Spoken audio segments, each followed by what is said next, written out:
Okay, new type of problem.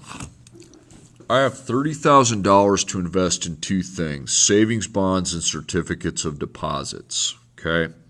Saving bonds pay out 5% interest, while certificates of deposit pay out 7% interest. That means if you put your money in a savings bond at the end of like 10 years or whatever, it could be 20 years, you get your money back and 5% as a bonus of whatever you put into the savings bonds, okay?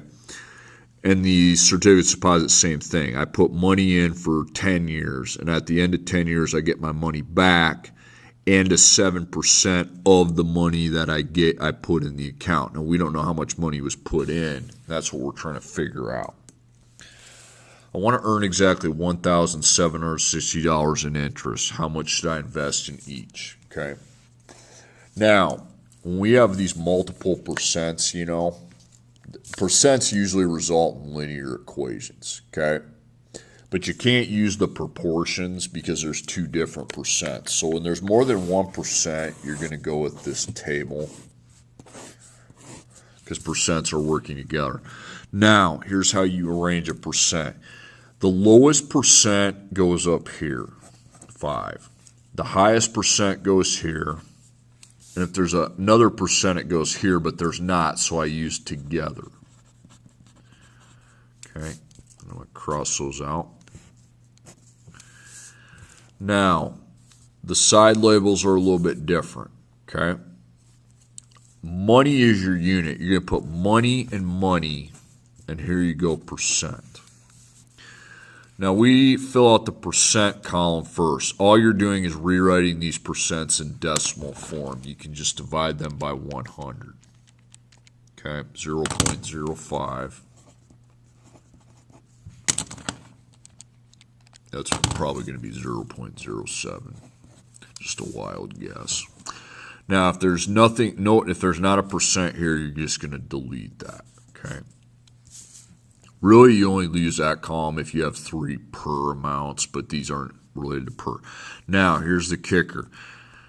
You have up here, let's fill up this row, okay? One money amount's going to go here, the other's going to go here, okay?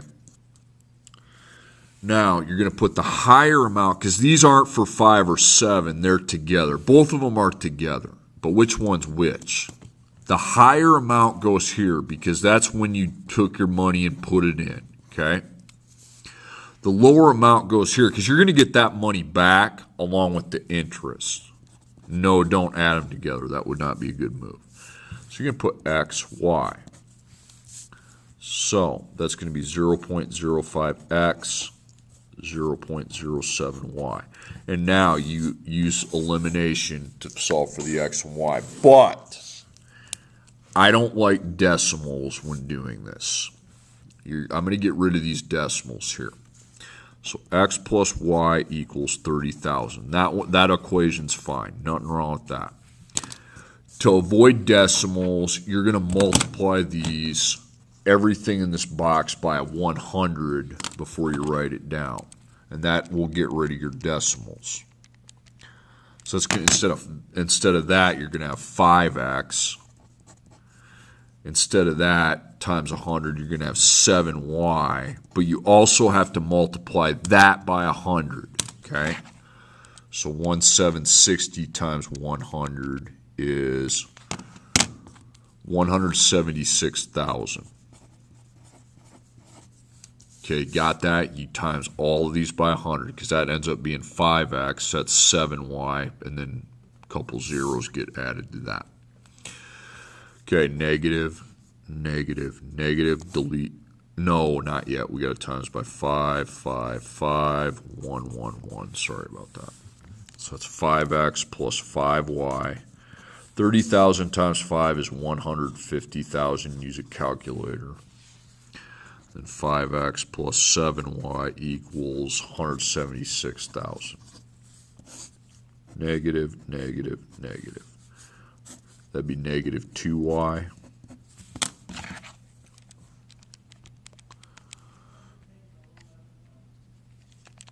Plus negative 176,000. negative 200, negative 26,000, okay? Then we divide by negative 2. I'm liking the way this is working because a negative times a negative is a positive. If you get any negative answers on these problems, you did something wrong. Okay, 13,000. And that is my y. So I put in 13,000 in the 7% interest part. Now the beauty with these percent problems is to find the other answer, you can just subtract 13,000. I mean, you can put that in, but because if you know that that's 13,000, 30,000 minus 13,000 gives you the other one, okay? That's 17,000. Okay, boom, got it. Okay, next one.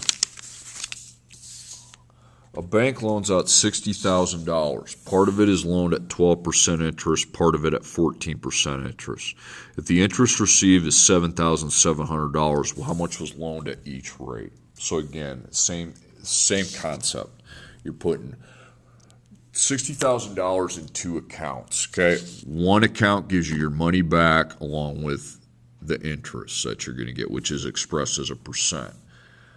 The other one gives you your money back along with interest, which is a different percent, okay? We got to find out how much we put in, how much of the $60,000 we put in each box, kind of think of it like that.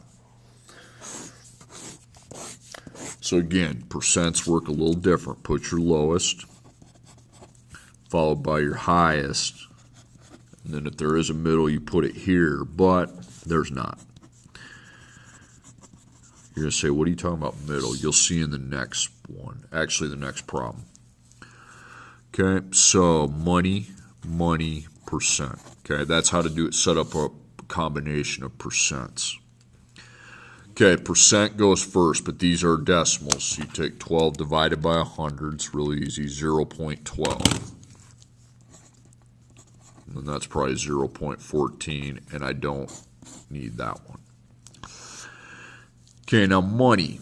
Remember, both these money amounts got to go in the together because they're not 12, they're not 14, but the higher amount goes here because that's what we put in to begin with. And I get this back along with the 7,700. Okay, and then I x and y, and then we get 0.12x and 0.14y.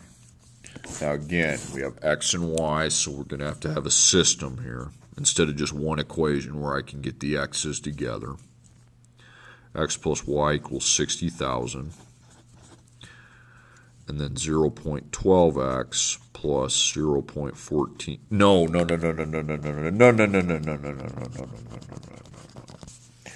We do not want to write decimals, so we're going to times these all by 100, all three of them, okay? And that makes 12x plus 14y, and don't forget to multiply that by 100. You can just slap a couple zeros on the end, that's it, but I'll show it. So that's 770,000. I know that's an intimidating big number, but it's better than doing decimals because then you screw up the places and it's all messed up. So I multiply these all by 12 and these by 1. So it's 12x plus 12y. 60,000 times 12, 720,000. Then 12x plus 14y equals 770,000. Negative 2y.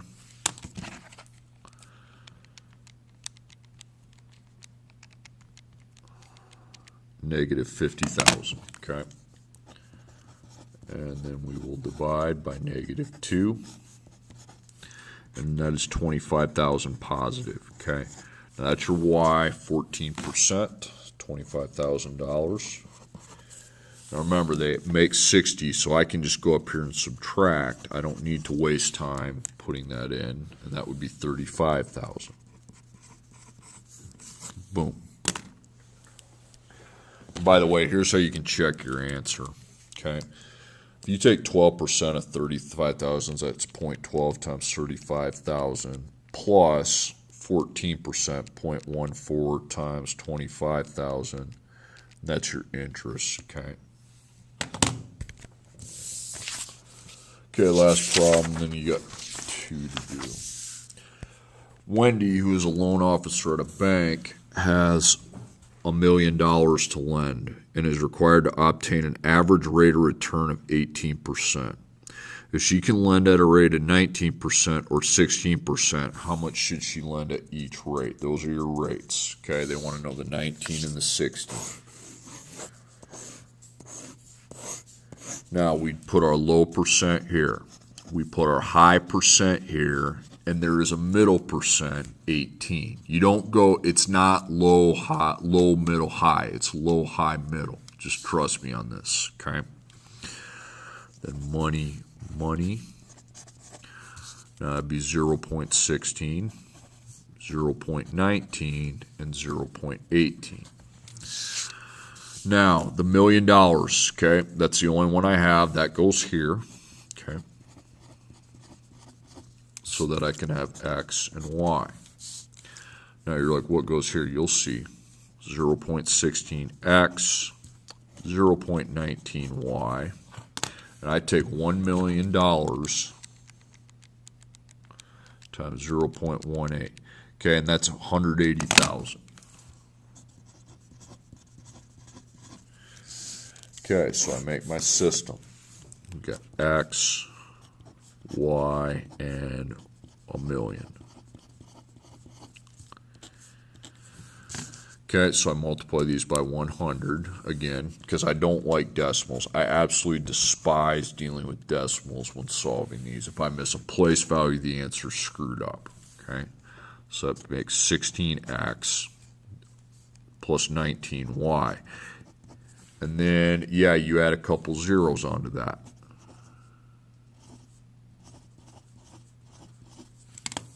Okay.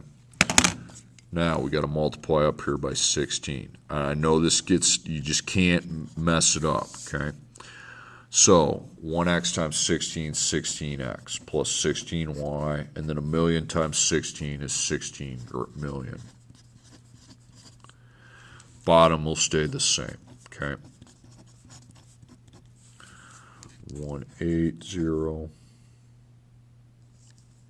And there's 1, 2, 3, 4. There's 6 zeros behind that. Just count the zeros and write them.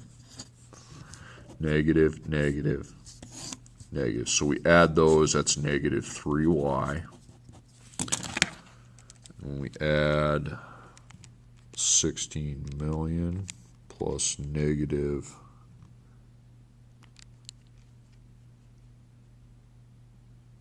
18 million. Got negative 2 million.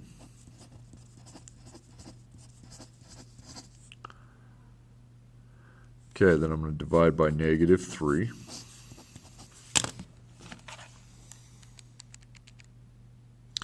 Okay, and this is actually right. Okay, we're going to round out to a 7. So it's $666,667. And that is your Y, so that's 19%. You can get a decimals, okay, just not a negative. And then you just subtract $666,667, okay?